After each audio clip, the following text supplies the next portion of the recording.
no one was being let into the hospital because there just wasn't room. There was one man who, he was screaming that, you know, I dug out 16 people with my bare hands and you can't even give my daughter first aid. To my left was a man who was dead. To my right was Ronnie. I didn't know if he was dead or alive. The boy was there all alone.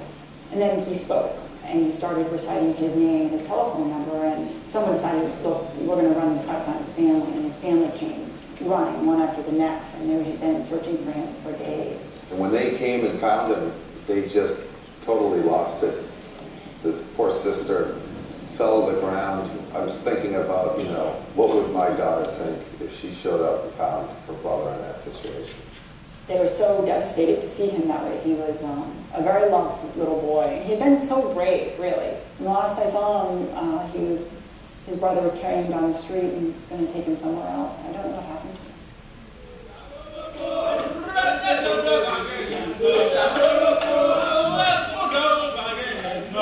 We decided a story that should be done would be a funeral. One problem you have in Haiti is that people were literally breaking into people's caskets, dumping out remains, and stealing the casket to bury them on.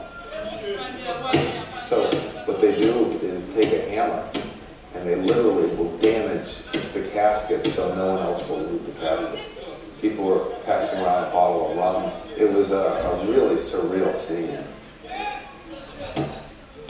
For me, one of the indelible memories is going to the mass grave and realizing by looking at the documents that were there in the rubble that it was looked like it belonged to a school that had just been dumped on the side of the road in heaps. You could see a girl dressed in a school uniform. I could see her leg and the Mary Jane sticking out of the pile. I mean, in Haiti, education is valued so highly, and most people never get a chance to go. And you know, someone had made a huge effort to send this little girl to school that day, and it was really, you know, awful for people not to be able to bury their loved ones. We were at the morgue one morning, and I noticed a man in blue scrubs, obviously a doctor. I went to him, I said, who are you? Where are you from? It's a husband and wife team from Western Massachusetts, and they had just set up a makeshift operating room in one of the undamaged buildings. They just jumped in a plane, filled it with gear, and came. They came really fast. Are you kidding? I'm not kidding. A lot of this was force of will. They figured out a way to get in, and they got in. It was the first surgery at the main hospital since the earthquake had happened, and I noticed there was this hacksaw they had somehow got from a local hardware store down there. The pain was really outside the doors.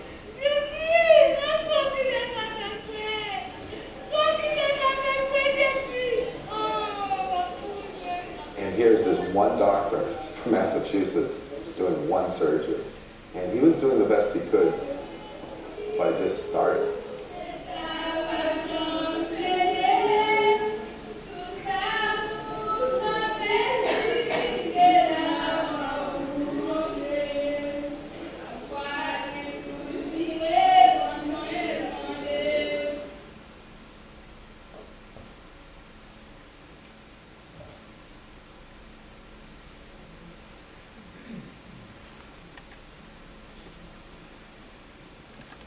And so I'll pick up where we had left off with the medical team finally reaching its camp, which was in a school. And there was this remarkable scene deep into the night in which these medical teams, almost like those old fire brigades, bucket brigades, passing all the material, and within a matter of hours erecting a field hospital that then over the next several weeks would treat thousands of patients with thousands of injuries. And they would see what you would expect, limbs mangled by the sheer ferocity of the earthquake. But then they also encountered diseases that many of them had never seen before, something like tetanus. We all sort of blithely get tetanus shots, and I'm embarrassed to say as a health reporter, I had no idea what a devastating illness tetanus is until you see a 19-year-old young man and a days-old baby just trembling. You've heard of lockjaw. It isn't just the jaw, it's the entire body. And so you had just this remarkably heroic effort by these medical teams who had to witness all of this and not only provide treatment, but in the purest meaning of it, provided real care, holding on to patients and providing them comfort for, in some cases, the last hours of their lives. Children, and there was even, and I remember one patient overseen by Dr. James, a woman who was 84 years old, I believe. She'd been under the rubble for 10 or 11 days. And I think that any of us who might have an octogenarian parent, it was so deeply moving to me to see the care that she provided to this woman whose breaths per minute were measured in 4 or 5 or 6, and the dignity with which she was treated and respect is something that will always stay with me.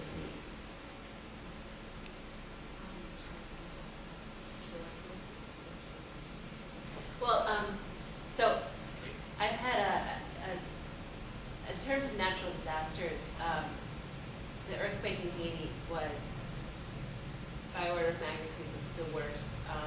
And I saw the devastation after the tsunami. I went to Bandache and also the coast of Sri Lanka and then the coast of Thailand.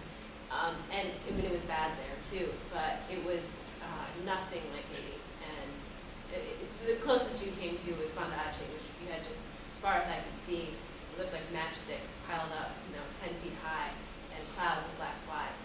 But Haiti was bad before. The last time I was there was in 2003 for a different story about maternal health. And I remember that was, as a journalist, one of my first, that was really my first trip back then into a devastated region like that. Bill's been around the world and around the block a million times, but I'm a relative newcomer to this. So 2003 was one of my first experiences. And it was in Haiti. And so going back in January after the earthquake, I had a baseline to compare it to. And that what I had in my memory as like a devastated country was, in retrospect, a relative paradise compared to what we found. And as a photographer, the beat I had, the story that Steve and I were focused on, it wasn't the like ground level citywide thing. It was following the medical response, which was a different experience. And at first it was just outstandingly, if that's a word, frustrating, because at first what we did is a lot of nothing, and we just sat around, as Thea could tell you. We just sat for a couple days on the well-manicured lawn of the embassy, and while we could really hear people on the other side of the wall, and we could only guess as to what lay, within almost reach of us, and all the supplies that we knew were at the airport. So, but then I quickly realized that it was actually a very powerful position as a journalist to be embedded in that, because Steve and I were able to file stories from the lawn of the embassy and say, look at all these resources that the U.S. has dispatched and now is in a holding pattern. And we weren't clear on the reasons why, and I think it's a lot of reasons why.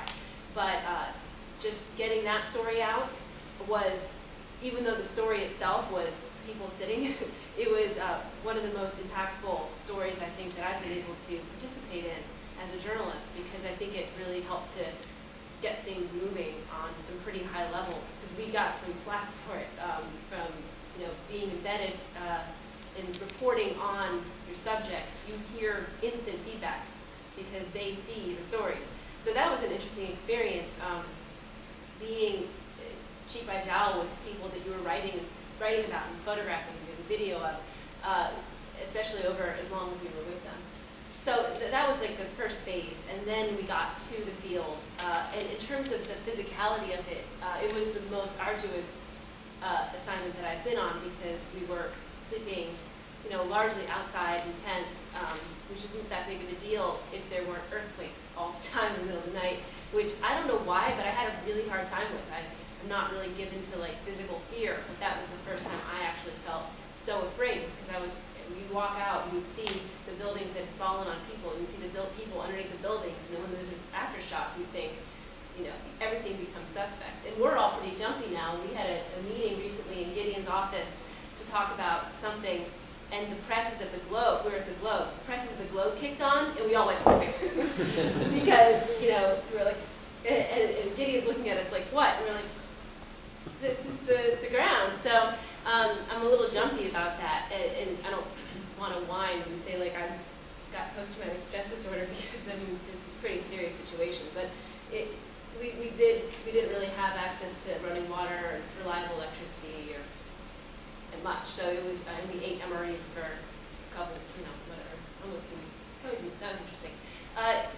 But the work that we got to see the medical teams do, Steve spoke so eloquently, I don't think I could follow that, but it was really awesome to just see all the training and protocols and adherence to excellence, and just the aspiration to just do whatever you can do in the moment to save a life, transplanted into a muddy field with no resources, no time, and dire consequences. So it was just fascinating and moving all at the same time. I can show you our reporter's notebook now.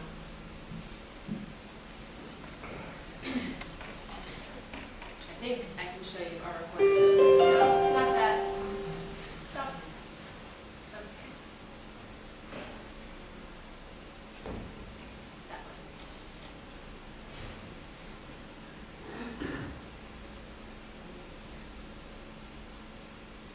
Uh-oh. Steve, take it away. I have to build this for a second.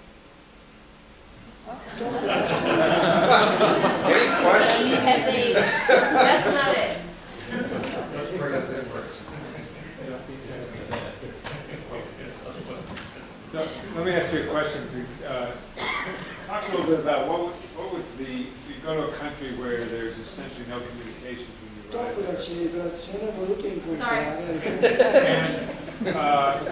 And yet you have to get stories and photos and video out. Just talk a little bit about the logistical challenges you face. I think, as I said early on stories like this, the first thing is how fast can I get there? It's a cross between sort of a survivor and an amazing race. You're packing for any possible situation. Get there as quick as you can. And generally speaking, there's enough journalists around. Someone's found a way to get pictures out, because that's what everyone's trying to do. And people share information. If you go down to the airport and bang on this 15th door on your left, you'll find an internet wire and give the guy a tip and he'll take you. It was interesting, the Haitians never wanted tips. They were very thrilled just to get their story out. Oh, keep talking. I did that on purpose. So the main object is to get there quickly and get the information out. And luckily, Maria's cell phone for some reason worked. No one else's cell phone worked, so she became very popular. I think that's it. I mean, we were very lucky. We were very lucky in that we got internet very quickly. I mean, it was really astounding, just even to see on the street too. I think even Haitian family members. One of the big problems people couldn't get in touch by phone was because they had no electricity.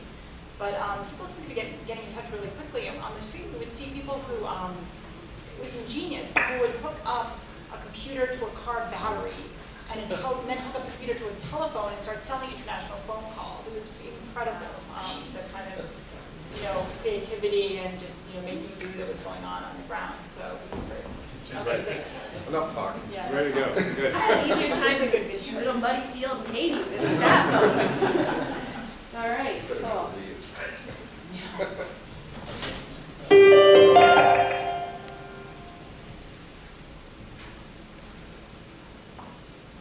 In every natural disaster, you see different sorts of injuries.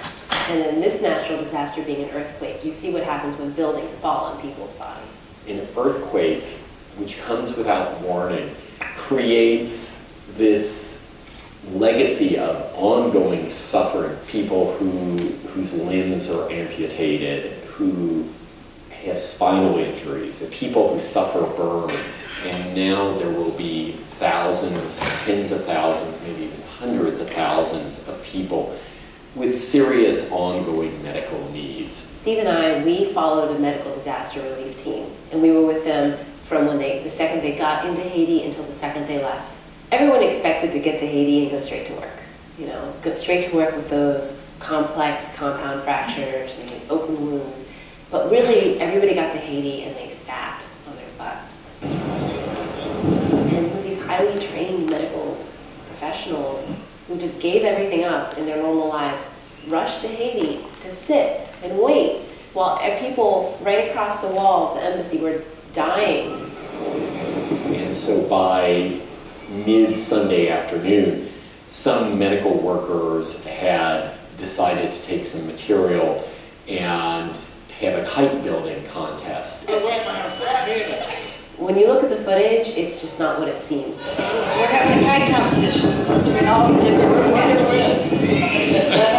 The kite contest was held on this expansive lawn in front of the U.S. Embassy. They did that as a protest. We'd much rather be out saving lives, trust me, but we have to go when they tell us to save. It was not a frivolous act. It was a way to express their frustration and not being able to do what they so desperately had come to do, which was to try to save lives. So we finally get to the site, middle of the night, set up the hospital. 2 hours later, they get up, start seeing patients.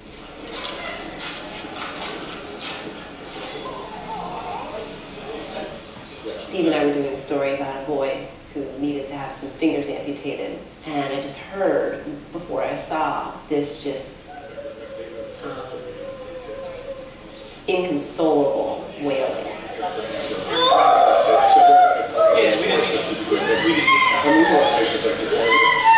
And it was this beautiful young girl with this ghastly infection on her leg.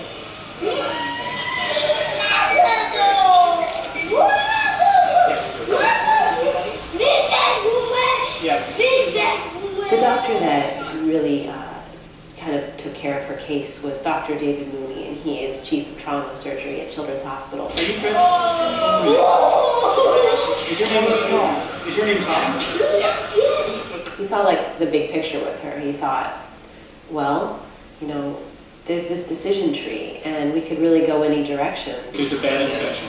It looks like the skin and the flesh was cut off and was pushed over, and it's all now infected. The flesh is infected. If that same patient were to show up at a hospital in Boston or any major U.S. city, there might be this whole algorithm of choices that would be presented to the patient and to the physicians. In the States, ugly looking folk would be fine, but here we're in Haiti. Really, it became a matter of sometimes triaging from a list of unappealing decisions. What would happen with no care is that she would die. In about a week, she would get, the infection would spread through her body and she would die. What you would get in the States, she'd probably need a graft of skin and muscle from her other side of her body, but that can't be done here. She can't get dressing changes here. This is not like advanced care, it just doesn't exist.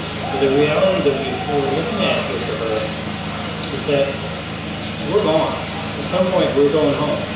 If you were living under a tent in the middle of a field, it's really impossible to keep a wound clean. I mean, some patches of the street are literally slimy from decomposed bodies. It's just dirty. For a lot of people in this situation, what's being done is just take off the leg. There we go. I like monkey.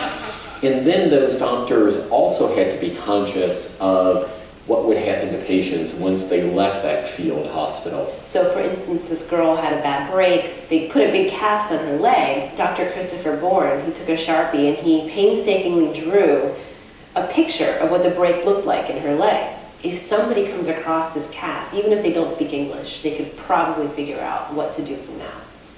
The scope of the need in the wake of this earthquake is not just broad, but deep in the sense that it will endure for decades. I mostly am I'm afraid of forgetting. You know, I work at a newspaper. I work in this industry of news and what's new. And I'm afraid that Haiti will stop to be new. And that people will just forget. And that in 6 months, it's going to be like, oh yeah, wasn't there an earthquake in Haiti?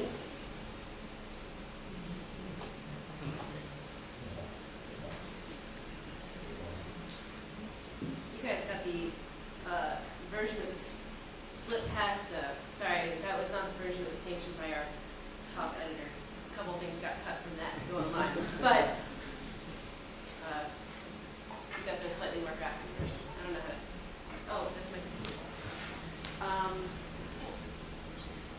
So we could show some pictures too if you'd like, Bill. Maybe we should open it up a little bit. Questions. Yeah, some questions.